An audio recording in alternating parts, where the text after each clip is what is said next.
Esta semana, las estructuras políticas del país fueron sacudidas por escándalos de corrupción, acusaciones y detenciones.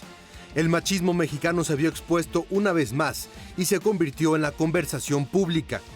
Desde lo más alto del poder hasta los niveles directivos, el país se vio sorprendido por el desarrollo del juicio en contra de Emilio Lozoya, las órdenes de aprehensión giradas contra algunos funcionarios y la batalla mediática que protagonizaron el expresidente Felipe Calderón y el presidente Andrés Manuel López Obrador, quien llamó a México un narcoestado durante la administración de Calderón.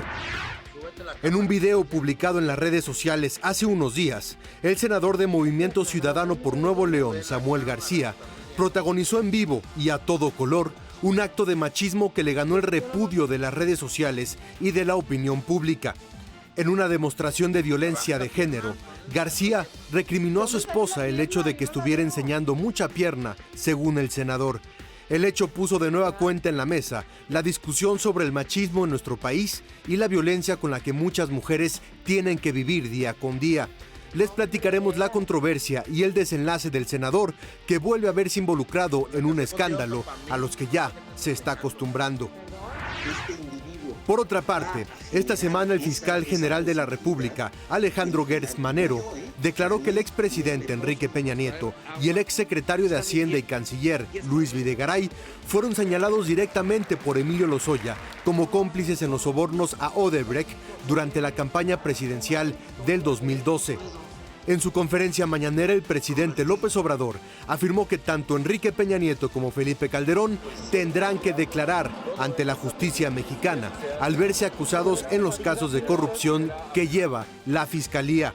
El tema de los expresidentes y el llamado a rendición de cuentas se reactivó esta semana tras las informaciones que se dieron a conocer en el contexto de la corrupción. Vamos a analizar el caso y los últimos detalles más adelante. La lucha contra el coronavirus también fue tendencia en las redes sociales. La conversación sobre el anuncio que hizo el gobierno federal respecto a la posibilidad de una vacuna universal y gratuita de la mano con el gobierno argentino y una farmacéutica generó todo tipo de comentarios y esperanza en los usuarios.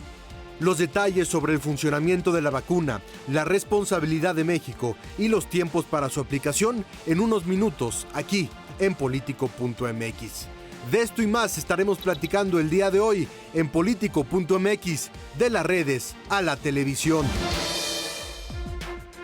Hola, ¿cómo están? Muy buenas noches, yo soy Juan Pablo de Leo y esto es Politico.mx. A nombre del gran equipo que hace posible este programa, le damos las gracias por acompañarnos un domingo más para revisar lo más importante de la política nacional e internacional ocurrida justamente esta semana. Y si les parece bien, vámonos directo con la información, con el resumen de lo ocurrido justamente en estos últimos días y comenzamos con lo que anunció el gobierno del presidente López Obrador, donde dijo que se logró un acuerdo para producir una vacuna contra el COVID-19 y en este acuerdo participan AstraZeneca, la Universidad de Oxford.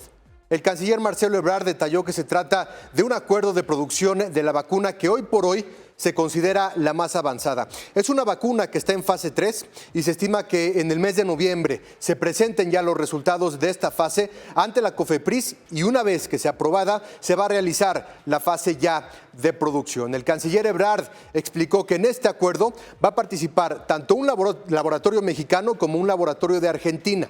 En el país sudamericano se va a realizar el terminado de la vacuna, después va a venir a México, en México se va a envasar y se va a distribuir a toda América Latina. Se está contemplando que se produzcan entre 150 millones de vacunas y 250 millones. El canciller también afirmó que el acuerdo de producción es sin fines de lucro.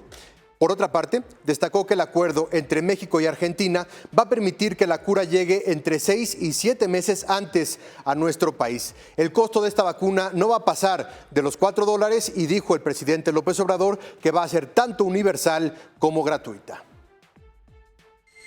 Se están acortando los procesos, se está haciendo en poco tiempo y de manera muy profesional. Es un acuerdo muy significativo. ¿Por qué? Porque es un acuerdo de producción en México de la vacuna que hoy por hoy, proyecto de vacuna, hoy por hoy que se considera más avanzado en el mundo. Otro evento importante esta semana fue el tema de Rosario Robles. A un año de que se le dictara ya vinculación a proceso y prisión preventiva, la exsecretaria de Estado, Rosario Robles, justamente insistió en que el actual gobierno federal desea anularla y silenciarla. Esto desde la cárcel de Santa Marta, Acatitla. Ahí cuestionó que a quienes se les acusa de delitos graves se les respetan sus derechos humanos y a ella, que es señalada de un acto de omisión, se le mantenga en prisión, luego de que el fiscal general de la República, Alejandro Gertz Manero, sugirió que Rosario Robles permanece en la cárcel porque no ha colaborado con las autoridades en el caso conocido como la estafa maestra. La exsecretaria de Desarrollo Social y de Desarrollo Urbano insistió en que no se le respetó el derecho a la presunción de la inocencia. Destacó que se le acusa por actos de omisión, más no delitos graves que ameriten su estancia directamente en prisión preventiva. Por otra parte, la jefa de gobierno de la Ciudad de México, Claudia Sheinbaum, informó que se pondrá y que se puso en aislamiento luego de haber tenido contacto con su secretario de gobierno, Alfonso Suárez del Real, quien dio positivo a COVID-19. Esto en atención al protocolo sanitario mediante su cuenta de Twitter. Ahí la funcionaria detalló que tuvo contacto con el secretario el pasado domingo, por lo que en los próximos días, dijo, en aquel momento se iba a quedar en casa hasta realizarse una segunda prueba de coronavirus en la que ya salió negativa justamente este fin de semana. Lo último, minutos antes, también por otra parte, Suárez del Real informó que dio positivo a COVID-19 y que su estado de salud es bueno. Asimismo, alertó a quienes tuvo contacto también para que en ese momento tomaran precauciones y, repetimos, la jefa de gobierno, Claudia Sheinbaum, está ya libre de COVID-19. Como dice el protocolo, como le hemos informado a la ciudadanía, como dice el protocolo, pues tengo que permanecer en casa unos días hasta que no se me aplique la prueba. Estoy en perfectísimas condiciones. José Alfonso también está muy bien, hasta el momento es asintomático. Dividir Ecatepec para crear el municipio 126 Ciudad Azteca, así como reducir síndicos y regidores, es parte de una serie de reformas constitucionales en el Estado de México que plantearon esta semana legisladores federales y locales de Morena. El senador Higinio Martínez y el diputado Maurilio Hernández, coordinador de Morena en el Congreso mexiquense, en Ecatepec, por otra parte, dijeron que se va a dividir para crear el ayuntamiento de Ciudad Azteca y quedarían con el mismo número de distritos que Nezahualcóyotl. Cada uno tendría 3. En caso de aprobarse esta iniciativa, los cambios estarían entrando en vigor a partir del 1 de enero del 2023. Pues realmente creo que es irrelevante. ¿Sí? Pues sí, o sea, si sea un municipio o dos, creo que es lo mismo. Ajá. Aquí lo que importaría es la seguridad, ¿no? Es lo que más nos interesa. En vez de que sean dos, yo creo que eso es lo que más nos interesaría. Son nomás puestos gubernamentales, ¿no? Entonces realmente no le veo el caso. No hay coherencia, ¿no? No hay coherencia. Mejor que se pongan las pilas y que de verdad atiendan las necesidades del municipio. Sí, de plano dividirlo no tiene caso. No, yo considero que no. Tendrían que ver, ahora como lo hace el nuevo gobierno, ¿no? Con una encuesta. Antes de revisar más información relevante esta semana en Politico.mx, lo voy a invitar a que forme parte de nuestra comunidad, porque no somos solamente un programa de televisión, no somos solamente un portal de internet, somos una comunidad y somos un medio multiplataforma digital que está en absolutamente todos lados, en su correo electrónico, en sus audios para el podcast y muchos otros productos televisivos y también de video que tenemos para ustedes en YouTube. Lo que tiene que hacer es ingresar a este código QR que va a aparecer a continuación aquí, saca su teléfono, abre la aplicación de lectura de código QR, lo pone justamente sobre este gráfico que está en pantalla, tiene 15-20 segundos para hacerlo y lo que va a ocurrir es que lo van a llevar a esta página, nuestra central de la comunidad política de Politico.mx, por supuesto, en donde se va a poder suscribir a nuestro boletín que sale todos los días a las 7 de la mañana. Por otra parte, la aplicación móvil que puede descargar, el podcast, las redes sociales, Telegram y también por otra parte YouTube. Todo esto es parte de nuestra comunidad. Le recordamos ingresar directamente a este código QR y formar parte de lo que es Politico.mx y que usted pueda disfrutar de la cantidad de productos que tenemos listos para ustedes en las redes, en el portal, en la televisión y justamente en otros medios multiplataforma. plataforma. Ahí está la invitación, si no le dio tiempo no se preocupe, volvemos a invitarlo más adelante aquí en este espacio. Pero mientras tanto y por lo pronto, si le parece bien, vamos a revisar la pregunta del día, la pregunta que le hacemos en nuestro portal www.politico.mx. La pregunta es la siguiente, en caso de que exista pronto una vacuna contra el COVID-19, como lo está planteando ya el gobierno mexicano, el gobierno ruso, el gobierno estadounidense, ¿qué es lo que ustedes harían? La primera opción es, me la pondría de inmediato. La segunda opción, esperaría unos meses para conocer los efectos secundarios. Y la tercera opción, no me la pondría por absolutamente ningún motivo. Hay personas que dicen que no confían tanto en los tiempos y en los procesos de las vacunas y por eso mismo le hacemos esta pregunta para que por favor participe con nosotros en el portal www.politico.mx. Vamos ahora a hablar de machismo y ahorita le platico por qué. Y es que decir que México es machista no es nada nuevo. Todos, como hombres educados bajo este contexto machista mexicano, hemos sido culpables de cometer actos de machismo en algún momento u otro. Algunos más, otros menos. Pero es innegable la cultura de machismo que hay impregnada en todos los hombres de nuestro país. Le voy a platicar unos números, unas estadísticas que fueron publicadas del INEGI, donde dice que los estados más machistas, que mayor violencia ejercen contra las mujeres en el país, son Ciudad de México, el Estado de México y también Jalisco. De los 46.5 millones de mujeres de más de 15 años que hay aquí en el país, el 66% de ellas ha enfrentado violencia de cualquier tipo y de cualquier agresor, por lo menos alguna vez en su vida. El machismo implica la violencia de pareja, de cualquier otro agresor distinto a la pareja, discriminación en el trabajo o discriminación por embarazo, por ejemplo, entre otras acciones de violencia. La discusión sobre machismo volvió a ser tema esta semana, volvió a ser debate nacional tras el video publicado por el senador de Movimiento Ciudadano por Nuevo León, Samuel García. Resulta que en una transmisión en redes sociales, este senador demostró el máximo machismo al pedirle a su esposa que no enseñara tanta pierna y que se había casado con ella para que fuera su pertenencia y no para que estuviera enseñando mucha pierna. Vamos a revisar qué fue lo que ocurrió esta semana.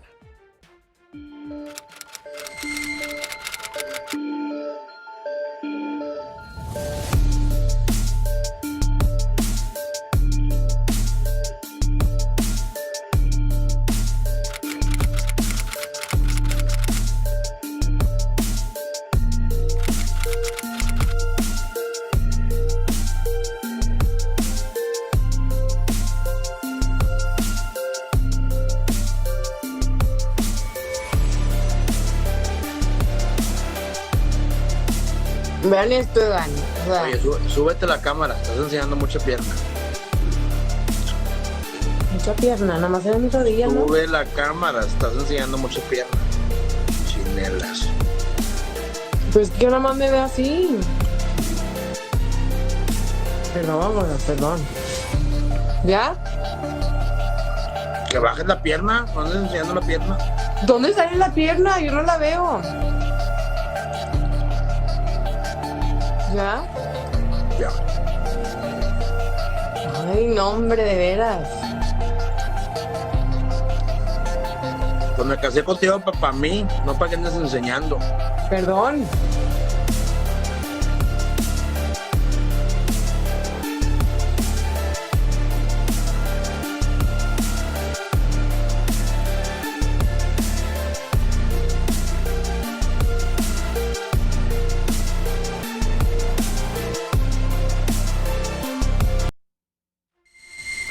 Este incidente causó, con toda la razón del mundo, la furia de las redes sociales que de inmediato recriminaron la actitud de García y lo tacharon de lo que es un machista. El video también, por supuesto, tuvo un impacto político. Vamos a ver lo que nos dijo en entrevista esta semana para Político Jacqueline Leoast, justamente referente a las consecuencias y a las razones del machismo político y social en nuestro país. Y lo vemos representado desde diferentes espacios, con mujeres, con niñas, con jóvenes, con adolescentes, estas expresiones sistemáticas del machismo en el mundo. De los políticos y los que están ejerciendo una representación popular, no pueden llegar a estos espacios en donde vamos a esperar que tengan una conducta errónea para que entonces se capaciten. Tenemos que estar ciertas que son personas que tienen perspectiva de género y que además su conducta privada también lo garantiza. Perdón, a lo mejor hay quien pudiera pensar, no, pero es mi vida privada, yo hago lo que quiera con ella. No, porque eres un representante de la ciudadanía que está ahí y lo que sucede en tu vida privada sí nos afecta. Ahí el secretario general de su partido de Movimiento Ciudadano, Jorge Álvarez Maínez, lo regañó públicamente a Samuel García a través de Twitter, mientras que Luis Donaldo Colosio Riojas, también miembro de Movimiento Ciudadano, hizo pública una carta que le envió a Samuel García en la que le recuerda que las parejas no son absolutamente propiedad de nadie. En su afán por atender la crisis en la que se metió, el senador publicó una serie de videos en los que se intenta disculpar por su actitud, pero sus maneras y su forma de pensar causaron todavía, por supuesto, más indignación ante el poco entendimiento que un servidor público puede tener sobre lo que implica el machismo y la violencia en contra de las mujeres en nuestro país. De ustedes lo que pido es que me ayuden. Ustedes son expertas, son mis aliadas en estos temas. Hacen talleres, cursos diarios. Invítenme, acéptenme porque quiero aprender. Ya me cansé de este tipo de fallos y errores de una cultura patriarcal, machista, que no sé cómo agarré, pero estoy convencido que quiero ya sacar. Que no sé cómo agarré, dice. En un momento en el que el país necesita de servidores públicos comprometidos con la agenda de igualdad de género y la violencia en contra de la mujer, resulta desesperanzador, por decirlo menos, ver el tipo de políticos jóvenes que en algunos casos y directamente están ocupando curules nacionales en los lugares de política más importantes. Por supuesto que lo que hizo el senador me sorprendió, porque, bueno, uno siempre tiene la esperanza o la aspiración de que quienes están en estos lugares tan importantes en la política tengan perspectiva de género. Y pues es darte cuenta que nuevamente brincan a esta plaza pública con una violencia intrafamiliar y una violencia hacia las mujeres, en este caso hacia su pareja. Hay algunas cosas de lo que él dice que me hicieron reflexionar. 3 básicamente. La primera, cuando dice, nadie me enseñó a ser feminista. La otra, cuando pone por delante el tema de bueno, es que no eras ni de broma, pues, o sea, era una broma, ¿no? Este término de la broma, de las hijas. Y en tercer lugar, pues nuevamente la normalización de la violencia. De una generación que se dice más progresista y empática, que mantienen arraigada en la ignorancia, la misoginia y la falta de conciencia, provocando un daño al país y a sus parejas en su propia casa y en su vida privada, es de lo que se trata. ¿Qué harán los partidos políticos para mejorar a sus cuadros y a sus integrantes? ¿Qué más tiene que ocurrir para que se den cuenta el tipo de personajes que están aceptando y que están impulsando en sus filas? La sociedad estamos esperando las respuestas y acciones necesarias para tener la posibilidad de regresar a la calma y la seguridad también a las mujeres de este país que todos los días salen con la incertidumbre de saber que podrían ser agredidas, que podrían ser acosadas o de plano no saber ni siquiera si van a regresar a sus casas. Quedará por verse qué es lo que va a hacer Movimiento Ciudadano con este senador Samuel García y por supuesto nosotros estaremos al pendiente. Pasamos a otro de los temas importantes de cobertura en Político.mx esta semana y tiene que ver con la vacuna que anunció el gobierno del presidente López Obrador vía el canciller Marcelo Ebrard, y es que México, Argentina y una empresa privada farmacéutica en nuestro país acordaron ya una producción en cadena para la próxima vacuna contra el COVID-19. Así lo manejamos nosotros en nuestro portal. México, Argentina van por vacuna contra COVID.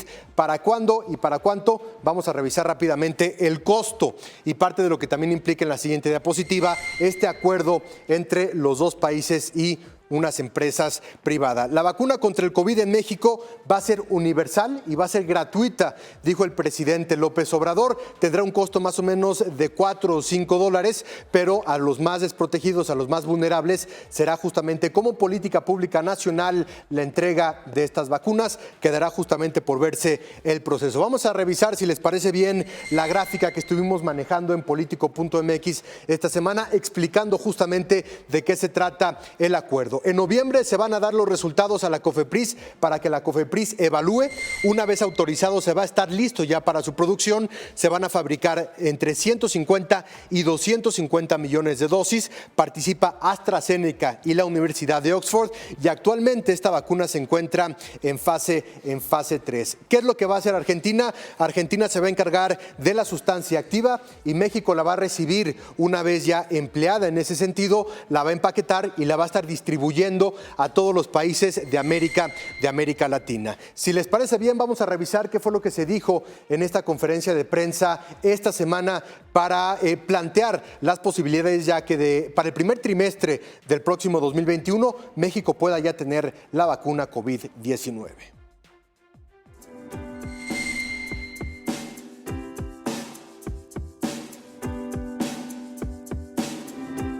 Les puedo informar el día de hoy, buenas noticias, que tenemos entendimiento con 3 empresas distintas. El objetivo es que en México se lleven a cabo lo que se denomina la fase 3 del protocolo clínico de cada una de estas vacunas o posibles vacunas. Esto se lleva a cabo conforme a las normas de la Secretaría de Salud y de COFEPRIS, y nuestra tarea es buscar que se den estos entendimientos y que México entonces se puedan llevar a cabo, en su caso, estos ensayos clínicos y se garantice el acceso a la vacuna correspondiente. Es el caso de Janssen Pharmaceutical, de Estados Unidos, CanSino Biologics, China, y es el caso de Walvax Biotechnology, también de China. Nosotros estamos abiertos a participar con cualquier país, de modo que ese ofrecimiento, el gobierno de Rusia, nosotros lo recibimos con gusto. Con eso tendríamos entre septiembre y enero 4 protocolos clínicos fase 3 en México. Nuestra tarea es ubicar, dialogar, sean gobiernos, sean empresas, sean organismos multilaterales, y que México esté incluido, que México tenga acceso a tiempo.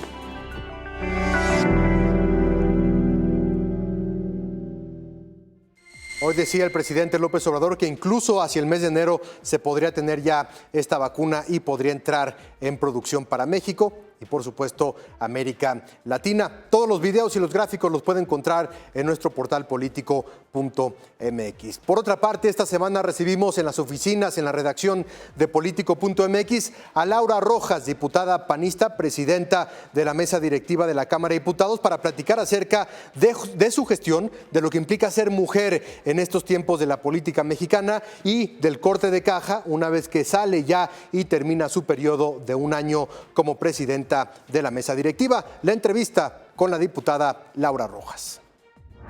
Diputada Laura Rojas, presidenta de la mesa directiva del Congreso. Muchas gracias, diputada, por acompañarnos aquí en Politico.mx, en nuestras oficinas. Es tu casa y te agradecemos mucho que nos regales unos minutos para conversar acerca de tu carrera política, de tu presidencia y de lo que viene para ti. Con mucho gusto, Juan Pablo, encantada de estar aquí. Gracias, diputada.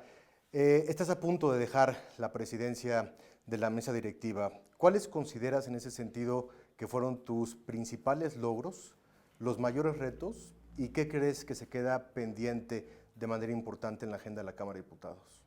Bueno, si quieres empezamos por los retos. Creo que este año fue extremadamente complejo en muchas dimensiones para nuestro país. Por supuesto, en lo político tuvimos momentos muy polarizados al interior de la Cámara de Diputados. En la parte económica, bueno, pues ya veníamos, digamos, de una mala racha o de un estancamiento en la economía, y pues con la pandemia, ¿no?, que tiene 2 dimensiones críticas, la parte de salud, la parte sanitaria, pero también la parte económica, en la que estamos pues viviendo una crisis económica sin precedentes debido a las medidas de distanciamiento social. Incluso antes de la pandemia tuvimos el bloqueo más largo de la historia de la Cámara de Diputados en el marco de la discusión del presupuesto de egresos de este año, eso fue el año pasado. Entonces, la verdad es que fue un año muy complicado, con muchos retos, muchos obstáculos que sortear, y yo te diría pues que el mayor logro, ahora paso a los logros, pues fue haber navegado con éxito en estas aguas bravas, por decirlo de alguna manera, ¿no? Terminamos este año esta actual mesa directiva y yo particularmente como presidenta, pues con enormes aprendizajes, y en materia de logros yo creo que ya el solo hecho de haber terminado, digamos, este año de la legislatura, habiendo podido conducir las sesiones de la Cámara de Diputados en donde, independientemente de las posiciones de los grupos parlamentarios, la Cámara pudo hacer su trabajo, ¿no? Como la aprobación del presupuesto, como, en fin, otra serie de leyes o de discusiones muy relevantes para el país, y insisto, independientemente de la posición que cada diputado y diputada tenga, pues eso sin duda ya en sí mismo me parece que fue un logro enorme. Otro tema fue, es la primera vez en la historia de nuestro país que tenemos las mujeres igual representación tanto en la Cámara de Diputados como en el Senado. La paridad. Y es la primera vez que simultáneamente 2 mujeres presidimos las 2 cámaras del Congreso Federal. Entonces, para mí fue una prioridad que se notara que había una mujer al frente, ¿no? Al frente de la Cámara, al frente del Congreso de la Unión. En estilo, en formas. En estilo, en formas y en agenda, porque al final del día no se trata solamente de ya llegamos las mujeres que estamos en la política y que ese es el fin. No, en realidad ese es el medio. Es un fin, claro, porque se trata de garantizar el ejercicio de los derechos políticos de las mujeres en este país, pero al mismo tiempo es un medio para poder avanzar toda la agenda de igualdad entre mujeres y hombres en el país. Y eso, por supuesto, pues tiene un impacto en las mujeres que no están en la política, y también, por supuesto, en los hombres, y yo diría en la sociedad en general, porque de lo que se trata al final de cuentas es de ir construyendo poco a poco una sociedad más igualitaria en la que todos y todas tengamos igualdad de derechos y se eliminen pues particularmente las violencias, se reduzca la brecha salarial entre mujeres y hombres, etcétera. Entonces, esa fue una prioridad y funcionó muy bien. Ahora, diputada, te tocó ser presidenta en un momento de una mayoría histórica e inaudita para Morena, con el control de la Cámara Baja, de la Cámara Alta. ¿Cómo fue la negociación en general con Morena, con el grupo en específico? Y por otra parte, como representante de uno de los poderes de la Unión, ¿cómo fue, si es que hubo, tu relación con el presidente López Obrador? ¿Alguna vez te sentaste con él, platicaste con él, tenían algún tipo de interacción? Sí, mira, la verdad es que la relación con el presidente fue siempre muy respetuosa, muy amable. Yo le agradecí hace un año, cuando estábamos en estas fechas precisamente viendo la renovación de la mesa directiva, que Morena quería cambiar la ley para poderse hacer de la presidencia de la mesa directiva durante los 3 años, este intento de Porfirio Muñoz Ledo de reelegirse y de quedarse ahí. La verdad es que fue el presidente el que detuvo ese intento, ¿no? O sea, cuando dijo, nosotros no vamos a cambiar la ley para beneficiarnos a nosotros mismos. Y la verdad es que yo se lo agradecí, se lo reconocí, se lo agradecí. Me parece que hizo muy bien, o sea, en el sentido de garantizar la rotación de la presidencia de la Cámara entre las fuerzas políticas, porque eso significa respetar la pluralidad, no solo respetar, sino reconocer y valorar la pluralidad que hay en las cámaras, en la Cámara de Diputados. No hay que olvidar que las cámaras son un reflejo, son una expresión de la sociedad. Nuestra sociedad no es monolítica. Puede haber mayorías, pero no es monolítica. La diversidad, y la diversidad ideológica y la pluralidad política tienen un valor en cualquier democracia. Y eso es lo que significó respetar la ley y yo se lo reconocí y se lo agradecí. Y creo que fue algo muy bueno. Entonces la relación, la verdad, siempre fue respetuosa, siempre fue amable, coincidí con él en varios eventos de Estado. Entonces, en ese sentido creo que los dos entendimos, ¿no? Que que somos parte de un sistema democrático en el que tenemos que convivir entre poderes, entre instituciones y entre personas que no siempre pensamos igual. ¿Vas por tu reelección en las elecciones del 21? Pues sí me gustaría, sí voy por la reelección.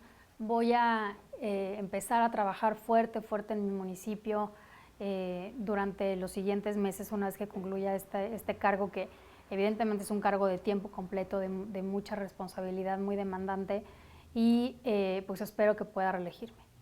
Ya hablaste al principio de lo que fue justamente representar a la mesa directiva como mujer, pero rápidamente, y más allá de lo que nos decías a nivel personal, ¿cuáles fueron los principales retos como mujer en un entorno, lo decíamos, machista también de la política mexicana?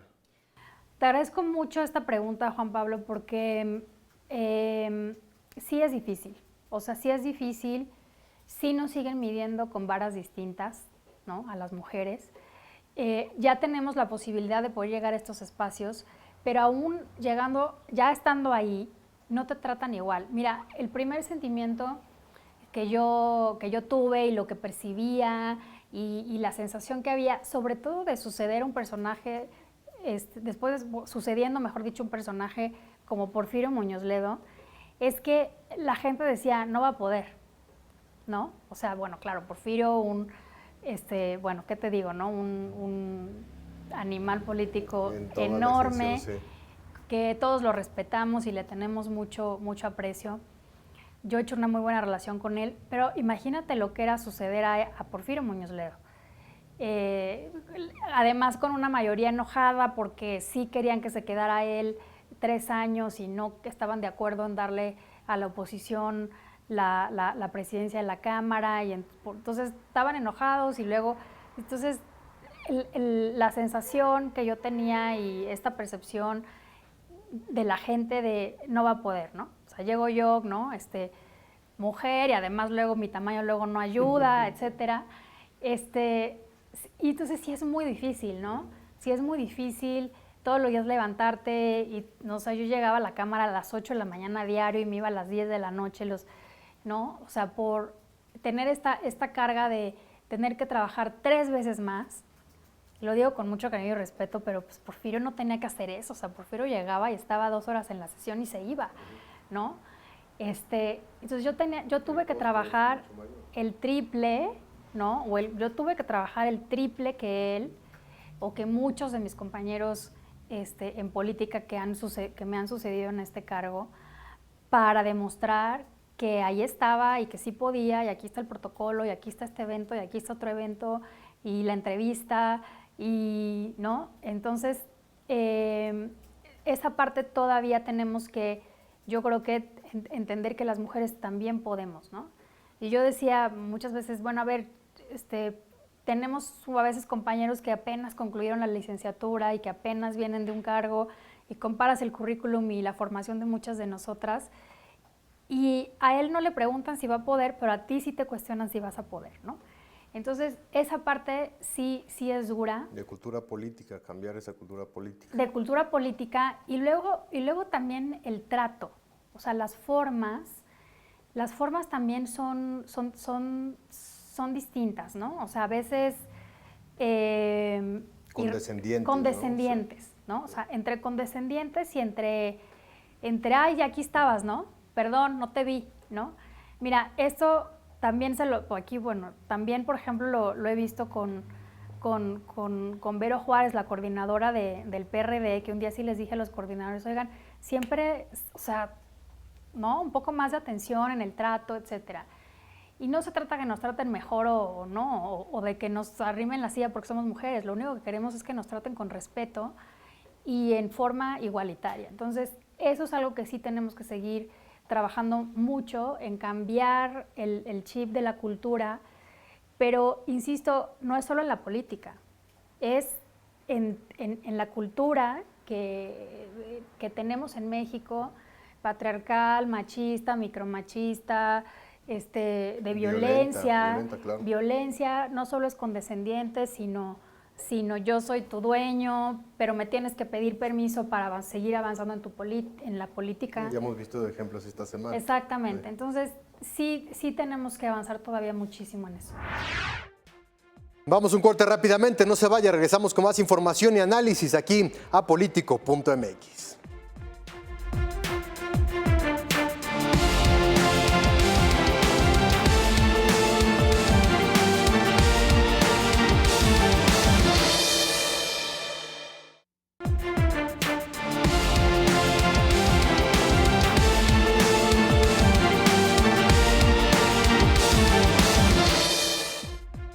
Ya regresamos y vamos con más información y resumen semanal, porque esta semana Simón Levy, el efímero y conflictivo exsecretario despedido de la Sectur, fue noticia una vez más.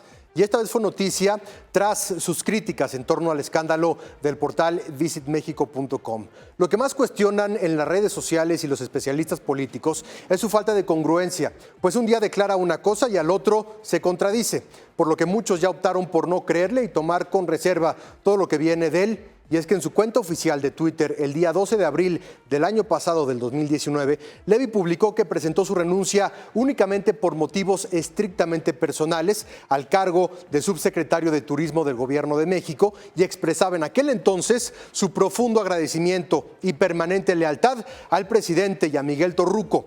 En ese momento agradecía al titular de la Sectur, Miguel Torruco, pero 14 meses después esta postura cambió y cambió radicalmente. Además, extrañamente, comenzaron los ataques a la Secretaría de Turismo por medio de hackeos al sitio visitmexico.com. Hay que recordar que Levy fue destituido por las irregularidades que presentó en su proyecto fallido del corredor Chapultepec cuando trabajó para Miguel Ángel Mancera. Incluso ahí en ese momento se habló de que había sido ya inhabilitado como servidor público.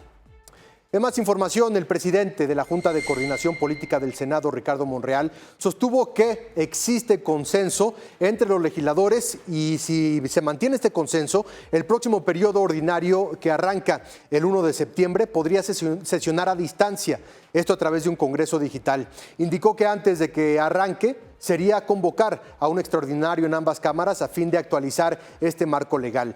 El coordinador de la fracción mayoritaria en la Cámara Alta dijo que haciendo uso de las tecnologías de la información y de la comunicación, así como de diversas plataformas digitales, se puede desarrollar el debate vía remota de manera exitosa. Es claro que se requiere de un nuevo modelo normativo que respalde la transición hacia un Congreso digital, preservando la certidumbre jurídica de los procesos que llevamos a cabo en esta Cámara. Es más, la Fiscalía General del Estado de México confirmó el asesinato de Luis Miranda Cardoso, padre del diputado del PRI, Luis Miranda Nava. Las primeras versiones apuntan a que habría sido durante un presunto asalto a casa habitación, donde habría muerto su padre. Miranda Cardoso era titular de la Notaría 166, expresidente del Tribunal Superior de Justicia del Edomex y padre de quien fuera secretario de Gobernación y sede Sol durante el gobierno de Enrique Peña Nieto.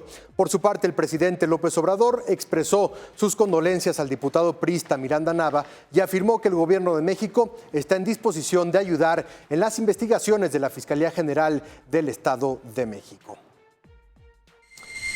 Con eso terminamos la información de los resúmenes semanales y si les parece bien, vamos ahora a analizar lo ocurrido con el caso Lozoya en esta semana. Y es que el fiscal general de la República, Alejandro Gertz Manero, se refirió a acusaciones directas al expresidente Enrique Peña Nieto y al expresidente también Felipe Calderón. En la mañanera, el presidente López Obrador dijo que si los llaman, tendrían que venir a declarar respecto a este caso. Vamos a revisar, si les parece bien, lo ocurrido con el caso Lozoya durante la semana.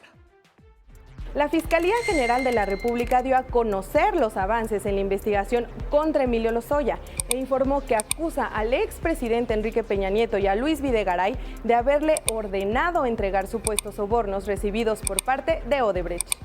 Hubo una serie de sobornos por una cantidad que pasa de 100 millones de pesos, de los cuales fueron fundamentalmente utilizados para la campaña 2012 para la presidencia de la República.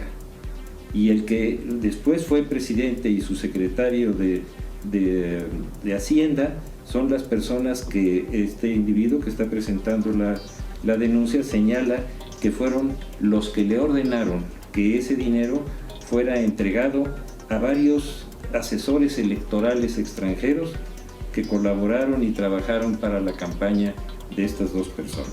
Es importante señalar que estas denuncias presentadas por Lozoya deberán avanzar de acuerdo a lo que marca la ley y en su momento se presentarán pruebas, pues solo hemos escuchado una acusación que no hace la Fiscalía, sino que viene del exdirector de Pemex. Por su parte, el PRI señaló que no será tapadera de nadie y aunque no menciona nombre alguno, fue de las primeras reacciones a la denuncia hecha por Lozoya. Mientras que el presidente Andrés Manuel López Obrador señaló que no está a favor de enjuiciar expresidentes de México, pero consideró que Enrique Peña Nieto y Felipe Calderón tendrán que declarar al ser presuntamente señalados por Lozoya. El caso Lozoya sigue su curso y poco a poco fluye la información respecto a estos supuestos sobornos de Odebrecht, aunque ninguna prueba se ha presentado. Atentos, estaremos atentos a lo que ocurra con el caso y el juicio de Emilio Lozoya esta semana, que todos los días da mucho de qué hablar. Y de la política nacional pasamos a la política internacional y revisamos la elección de Joe Biden esta semana como candidata a la vicepresidencia, que fue Kamala Harris. Así lo manejamos nosotros en el portal de Politico.mx. Por ahí del miércoles, Joe Biden lo hizo oficial. Biden elige a Kamala Harris como compañera para la elección de los Estados Unidos. Revisamos cómo lo anunció directamente en sus redes sociales. Tengo el gran honor de anunciar que he elegido a Kamala Harris, una servidora pública, como mi compañera de fórmula allá en la elección estadounidense. Y después, en otro tuit, justamente Joe Biden se refirió a la carrera de Kamala Harris como fiscal general del estado de California. Hoy, senadora de California, tendrá que pedir licencia para que pueda justamente competir por la vicepresidencia junto con Joe Biden. ¿Quién es Kamala Harris? Es senadora de California desde el año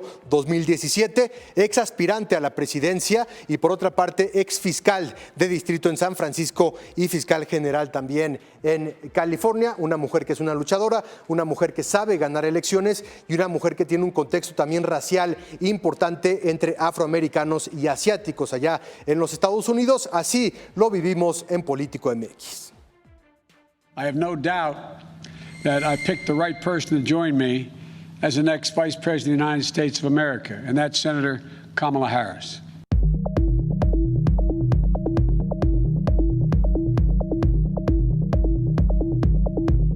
America is crying out for leadership.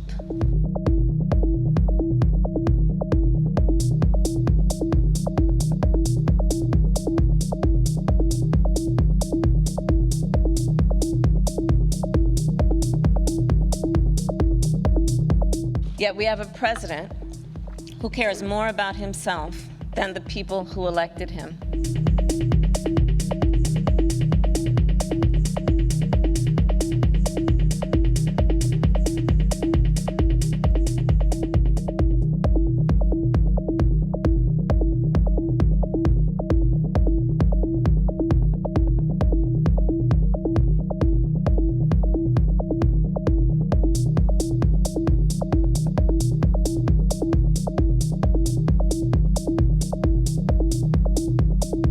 Is anyone surprised Donald Trump has a problem with a strong woman or strong women across the board?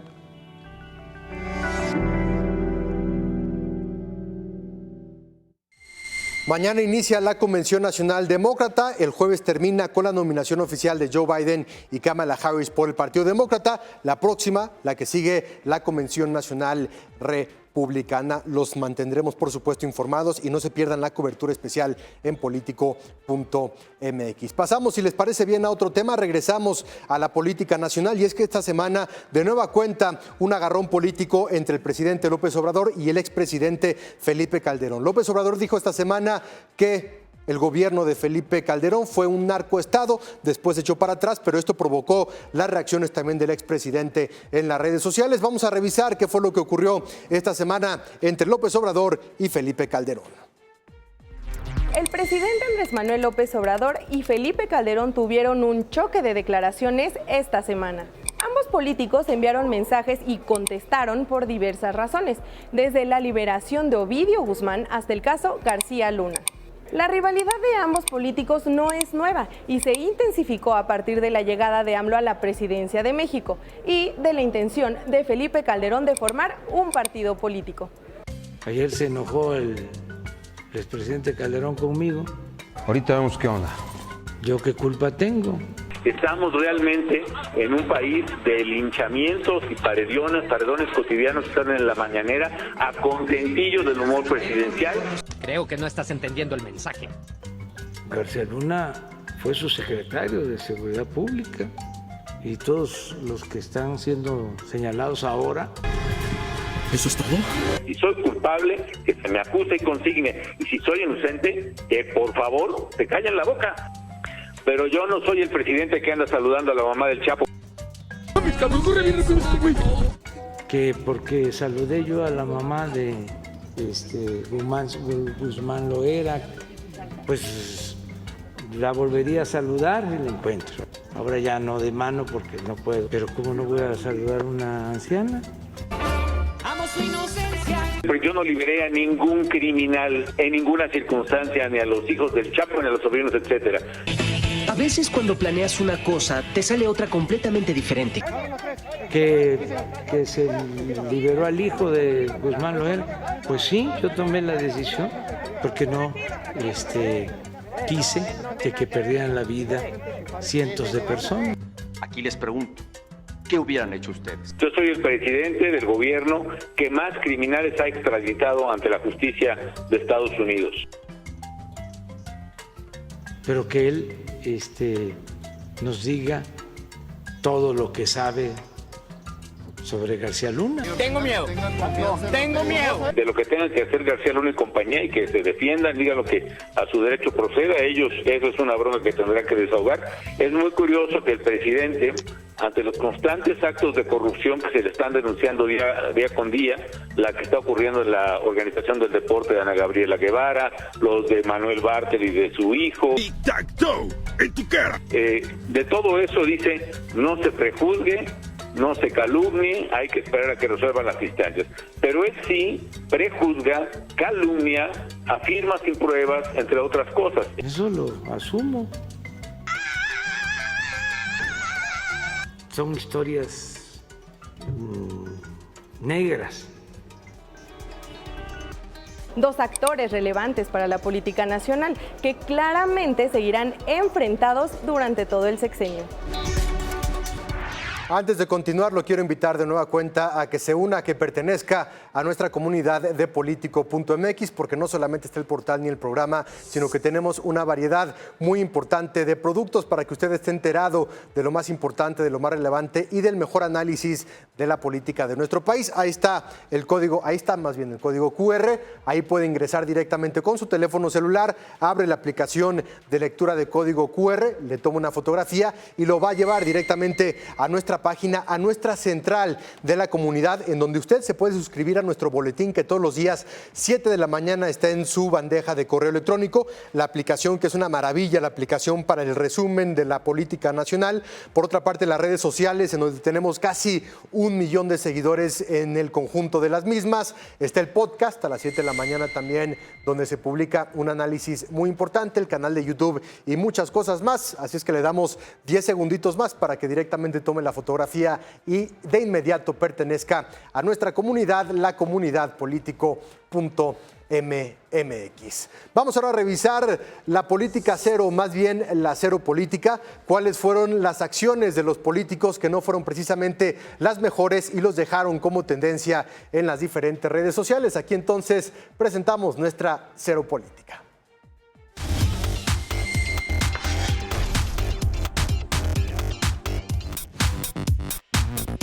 Cuitláhuac García, gobernador de Veracruz, tuvo que detener su discurso durante la presentación del Acuerdo Estatal por el Empleo, debido a que no encontraba parte de su comunicado. ¿Qué más te iba a decir?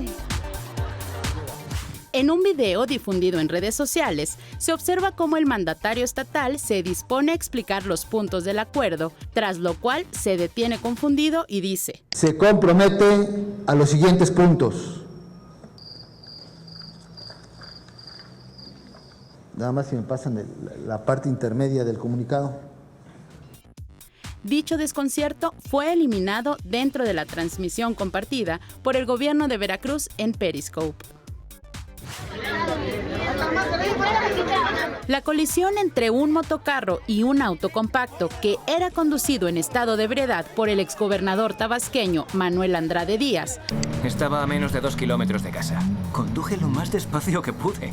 Provocó la intervención de la policía estatal, que tuvo que arrestarlo para evitar el linchamiento de pobladores que protestaban para deslindar responsabilidades y pedir se atendieran a las personas heridas en el percance automovilístico, entre ellas a una mujer embarazada. Recuerda las reglas para conducir ebrio. Conduce lento, pero no tanto. Bebe un refresco de cola para estar alerta. ¿Qué está...?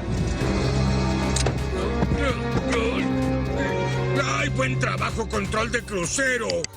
Los hechos sucedieron la noche del jueves 13 de agosto sobre la carretera Villahermosa La Isla, donde quedó fuertemente dañado el vehículo cuyo conductor fue rápidamente identificado como el político tabasqueño que gobernó la entidad de 2002 a 2006 y además fuera diputado local en 2 ocasiones. Y me pongo en manos de la autoridad para que determine lo que en derecho corresponde. Ay, no. No pasa nada, oiga. Entienda. En el municipio de San Francisco del Rincón, se sancionó al Centro Fox, luego de la realización de un evento social que se llevó a cabo en las instalaciones, cuyos dueños son Vicente Fox Quesada y Marta Sagún. Autoridades municipales confirmaron que derivado de la celebración de un evento de carácter social que tuvo lugar el pasado fin de semana en la comunidad de San Cristóbal, se atendió el reporte pasadas las 9:30 de la noche, por lo que acudieron al lugar del evento, en donde se realizó la inspección correspondiente y se extendió un acta de hechos. El expresidente deberá pagar una multa por 25,021 pesos.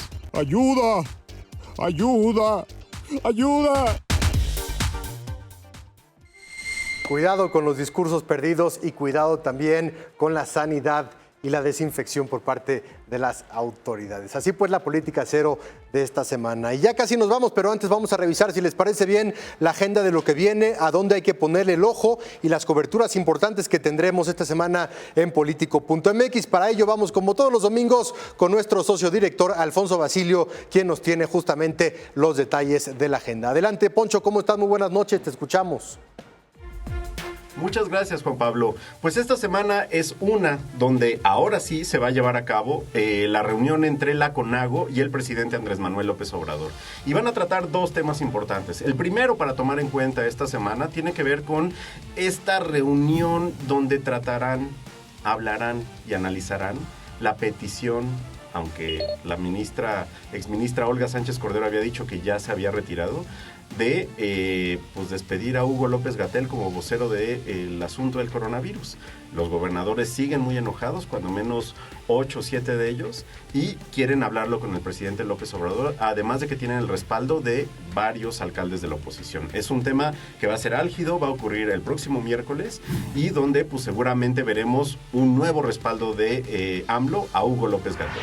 Y en esa misma reunión, un tema bastante relevante para todos nosotros como ciudadanos tiene que ver con que tanto los gobernadores como el gobierno federal van a reunirse y van a analizar una nueva metodología para definir los semáforos estatales.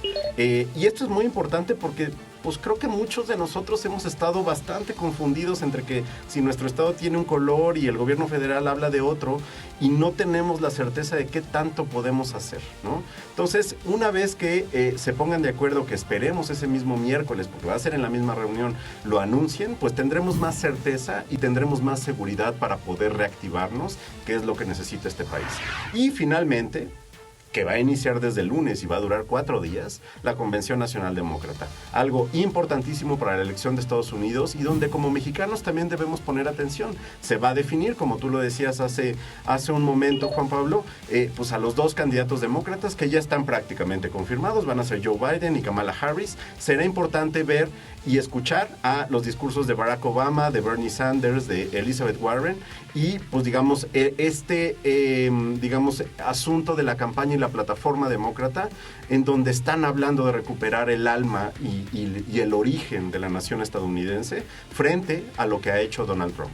Ya veremos también las reacciones de Trump y por supuesto todo esto lo van a poder seguir en la cobertura de Politico.mx que inicia mañana mismo y pues van a poder en vivo ver los discursos, van a poder en vivo ver los análisis hechos por ti, Juan Pablo, y por un servidor, y por supuesto van a tener lo más relevante y las menciones, si es que hay alguna que pudiera, hacia México y hacia el entorno nacional o de la frontera, que también es un asunto muy relevante en el contexto electoral estadounidense, sobre todo desde el lado de Trump. Pues les agradecemos mucho, síganos en nuestras plataformas, en Politico.mx, en @Politico.mx, en nuestras redes. Muchas gracias. Esto se acabó, ya nos vamos. Se queda con Andrés Roemer de cabeza y posteriormente Jorge Fernández Menéndez y Viviana Belsazo en Séptimo Día. A nombre de todo el equipo, el gran equipo que hace posible Político MX, lo esperamos el próximo domingo a las 9 de la noche. Yo soy Juan Pablo de Leo, muchas gracias. Que tenga excelente semana.